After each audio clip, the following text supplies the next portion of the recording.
News.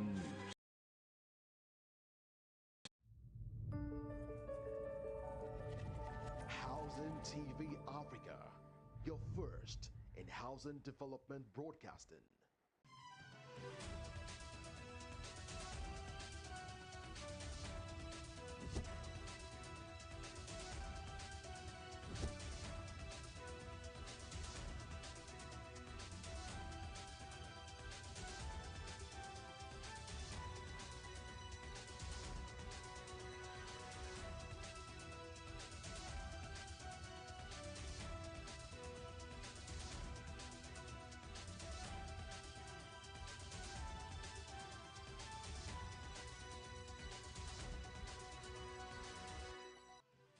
Glad to have you join us in Housing TV News at the top of the hour.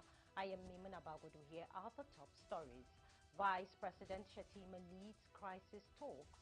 Minister promises petrol availability nationwide by weekend. Experts raise alarm over soaring property prices. World Bank makes recommendations for FCTA on housing transport crisis. Nigerians struggle as fuel prices drive up living costs. On the foreign scene, Joe Biden's son Hunter pleads guilty to tax evasion charges. In sports, Palma, Fofana, Lavia left out of Chelsea's European squad. Now the news in detail. Now, Vice President Kashim Shettima on Thursday met with the Minister of State for Petroleum Resources, Oil, Henikin Lukbobiri, the National Security Advisor, Nuhu Ribadu, and the Group Chief Executive Officer of Nigerian National Petroleum Corporation Limited, NNPCL, Mele Kyari, at the Presidential Villa in Abuja. The meeting was aimed at finding a lasting solution to the current outcry generated by the recent increase in the price of petrol.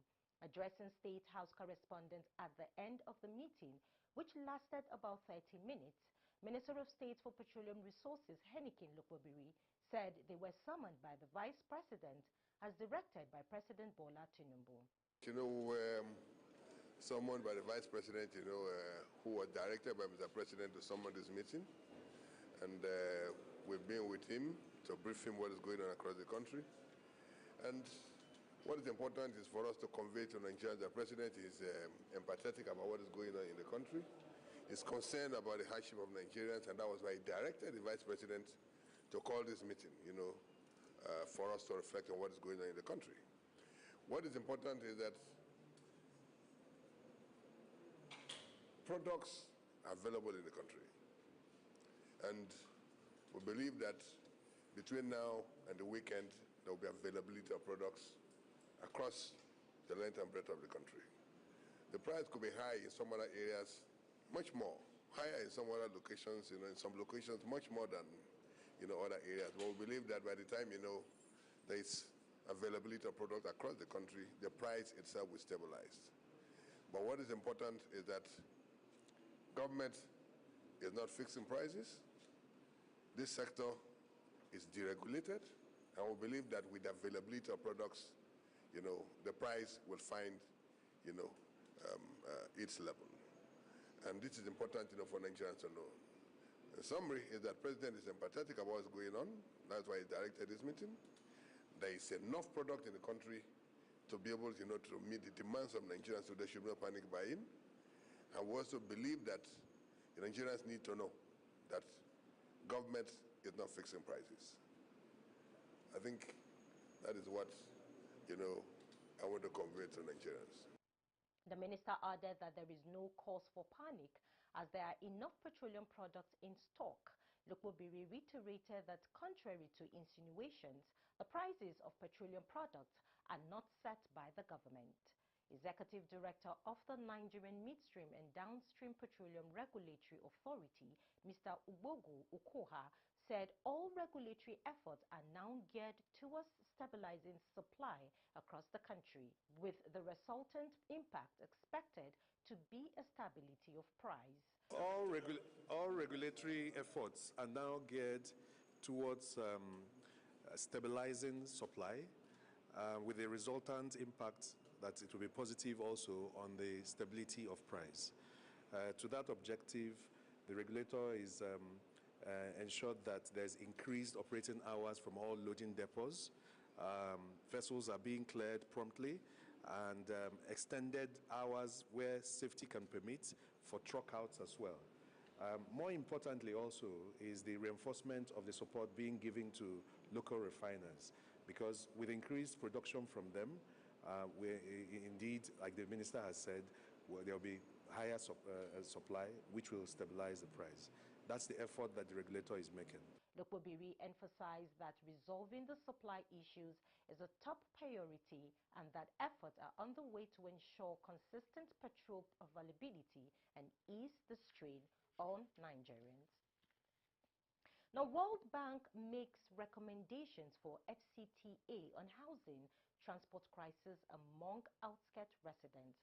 The World Bank has recommended ways the Federal Capital Territory Administration can address the housing and mass transport crisis in Abuja, particularly for residents on the outskirts. Will Bradley, consultant for urban livability and mobility in Nigeria at the World Bank, shared his observations on the sidelines of the Gender and Inclusion Summit 2024 session. Bradley stated that his research indicates there is no effective affordable housing program in Abuja. He emphasized that the current infrastructure efforts by government are inadequate despite several mass housing programs in the city. According to Bradley, the current public-private partnerships are not delivering affordable housing to those in need, especially for residents on the outskirts. Bradley called on the FCT to increase funding for new housing in the outskirts and to revise its approach to demolitions, arguing that the government cannot resolve the housing deficit through demolition alone. He stressed the importance of upgrading houses in the suburbs and outskirts as an alternative to demolition. Now, the recent fuel price hike has triggered widespread concerns among Nigerians about its broader economic impact. Rising costs are affecting housing, transportation, and business operations, forcing many individuals to spend 70 to 90% of their income on essential needs. This dramatic increase in living expenses is leaving little room for savings or discretionary spending, and many Nigerians are struggling to manage their finances amidst growing difficulties. During an interview with Housing TV Africa, Nigerians from various sectors expressed their distress over the rising costs. Take a look. To me, it's not normal, and there's a lot of hardship on people as a result of the hike in the price of petrol. It has affected transportation because the money I used to pay from airport to this place used to be like 400, as in from airport to Federal Secretariat here, it used to be 400, but now I've spent up to 1,000. So it has affected it, and be it as it may be, you know, if landlords heard that everything is gone up, they will raise their own rent too, so that they will meet up with standard of living. It's very shocking. It is affecting every Nigerian, everybody. And it is also affecting every business. Nobody is happy with the way things are going. You wake up, the next day you hear increment, adjustment every day. Nobody can say, you cannot just project that this is what is likely to happen next tomorrow. As a businessman, it is very difficult to budget. And this is affecting everybody, including the people that it affects most are what we call the poor people, who pay for all these services. So it's shocking that Nigeria, as a nation with about 3 refineries, every day they give us information. Port Harcourt refinery will start producing, Warri refineries, Kaduna. None of them is coming up. Oh, a lot there, a lot is happening. It's not been easy for everybody. Fuel price increase, I think this is the second time concerning this administration. It's not been easy on the people generally. I'm just coming out from Area 11 now to Federal Secretariat now, and what I paid is different from what I used to pay. Honestly, it's not the best. It's not the best. This is not the best of time for Nigerians right now.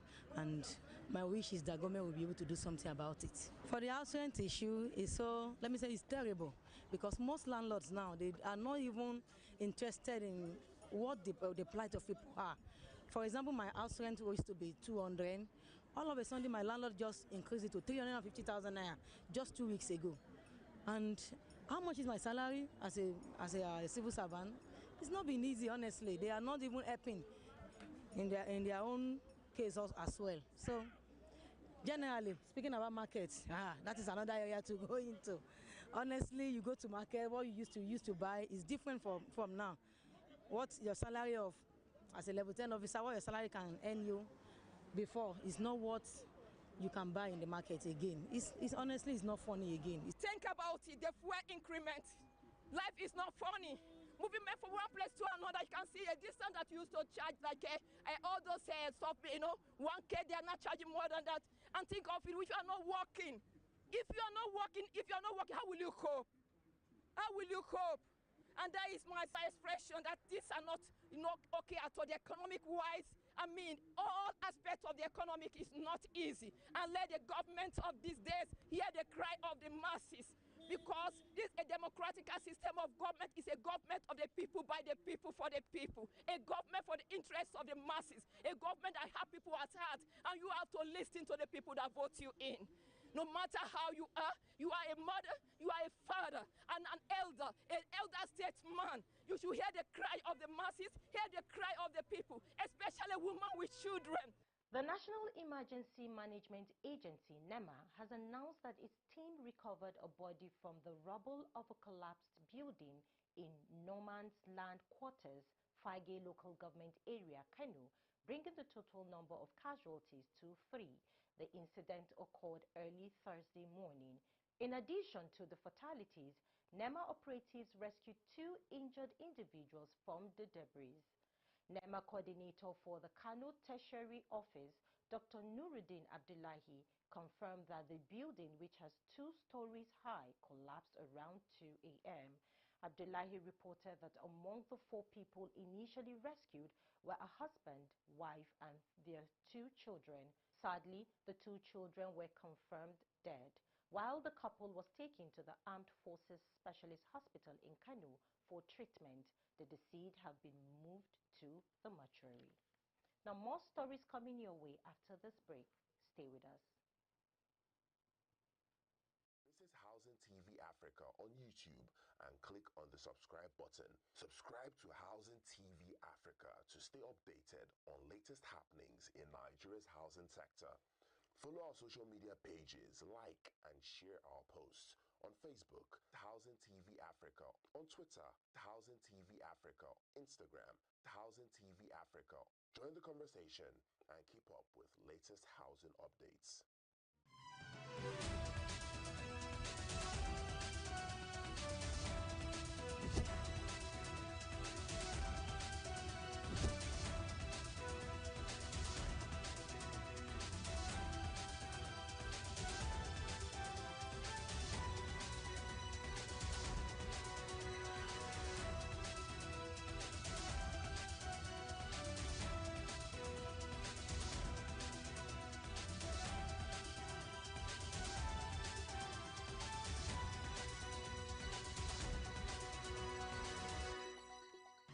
Glad to know you're still there, still on Housing TV News at the top of the hour. Now, business. Nigeria experienced a significant decline in value as it traded at 1,639 naira to the dollar at the official rate. According to data from the Nigerian Autonomous Foreign Exchange Market, this marks a notable drop of 34 naira from the previous rate of 1,606 naira. In the black market, the naira also fell, with the rate decreasing to 1,645 per dollar from 1,640 naira. The day before the 5 naira drop highlights the ongoing challenges faced by the local currency. These shifts in exchange rates reflect continued economic pressures and market instability, affecting both official and informal currency markets. Experts in the housing sector have raised concerns about the rising cost of homes in Nigeria, particularly in Lagos and Abuja. They warn that many Nigerians can no longer afford to buy property in their cities due to soaring prices.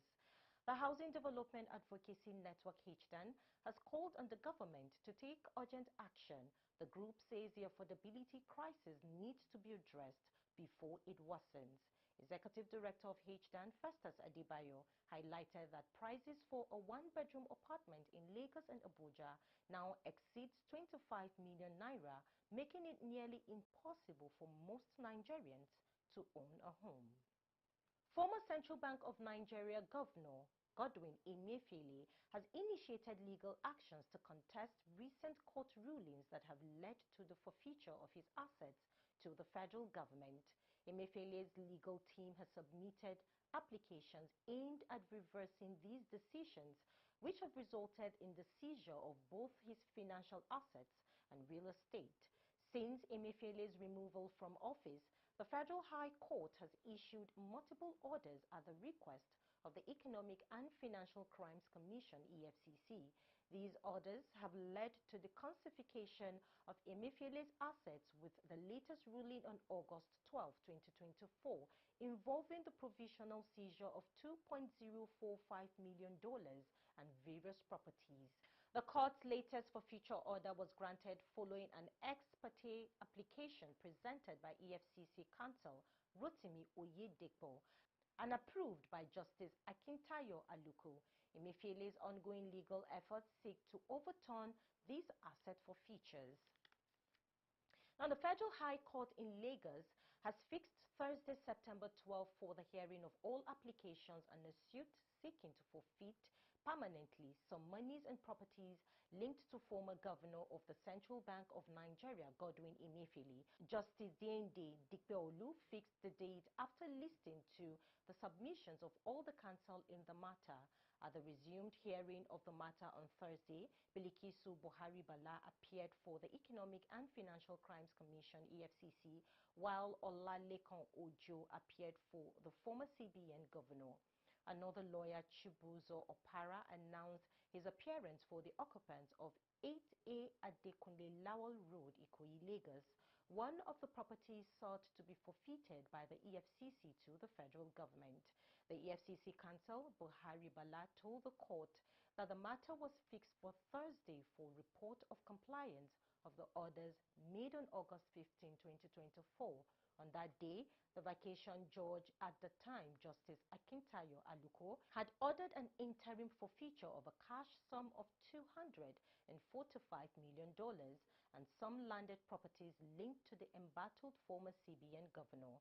The court had also ordered the publication of the forfeiture order in the newspapers to enable interested persons come forward to show cause why a permanent forfeiture order of the assets should not be made. Flowing from that, Buhari Bala told Justice Dikpeolu, who took over as vacation judge, that the EFCC had complied with the orders of court and filed an affidavit showing that the order was published on August 28, 2024 in a newspaper. Now to the foreign scene. At least 17 pupils have died after a fire ripped through their school dormitory in central Kenya. According to Kenya Police spokesperson Vesila Onyago, there are 17 fatalities from this incident, and there are also others who were taken to the hospital with serious injuries. Joe Biden's son, Hunter, pleaded guilty in a tax evasion trial on Thursday without reaching the deal he had sought with prosecutors in a case that has been an embarrassment for the U.S. president. The 54-year-old admitted 9 counts related to failing to pay $1.4 million in taxes over the past decade. Money, the prosecutor said, he sprung instead on luxury living, sex workers, and a drug habit. The pleas came on the day jury selection from a trial had been due to start, and hours after Biden had offered to plead guilty in the hope of striking a deal that might keep him out of prison. But no deal materialized, and Biden made the pleas in open court. U.S. District Judge Max Casey set sentencing for December 16. Biden faces up to 17 years in prison and a fine in excess of $1 million. A trial has been expected to rehash sordid details of a life that the defendant and his family, including the president, have long acknowledged had gone off the rails. To wrap up Housing TV news at the top of the hour is sports. Cole Palmer has not been included in Chelsea's squad for the opening stages of the UEFA Conference League in a bid to manage the England Stars' minutes in a season that could run till mid-July. Romeo Lavia and Wesley Fofana were also left out reportedly due to load management reasons, with Chelsea set to participate in a new expanded club World Cup in the United States, which runs from July 15 to July 13. Palmer scored in England's Euro 2024 final defeat by Spain just 33 days before the beginning of the Premier League season. The 22-year-old has pulled out of the England squad for Nations League matches against the Republic of Ireland and Finland this week. Global Footballers Union FIFPro said on Thursday that football's governing bodies are failing to meet the duty of care towards players by denying them sufficient rest, and many tournaments continue to expand.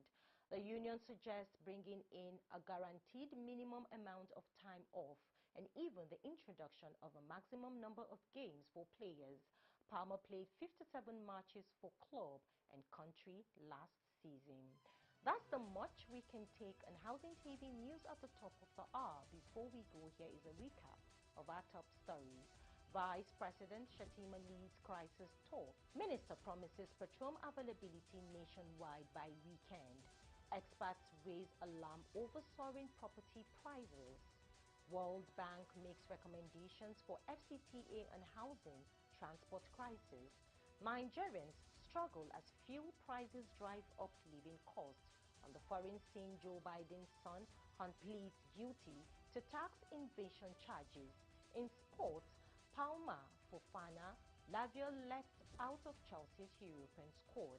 To get more news in the housing sector, subscribe to Housing TV Africa on YouTube. Follow Housing TV Africa on all social media platforms. And don't forget to download the Housing TV Africa mobile app on Google Play Store and Apple Store to stay connected. I am Maimuna Bagudu. Thanks for watching, and bye for now.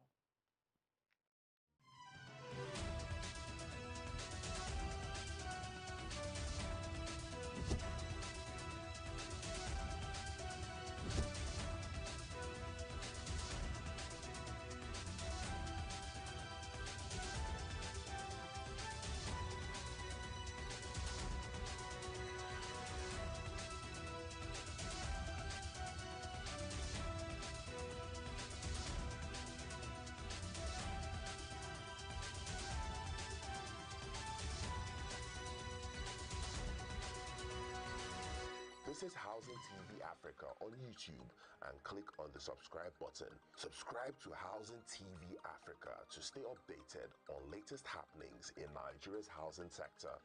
Follow our social media pages, like and share our posts. On Facebook, Housing TV Africa. On Twitter, Housing TV Africa. Instagram, Housing TV Africa.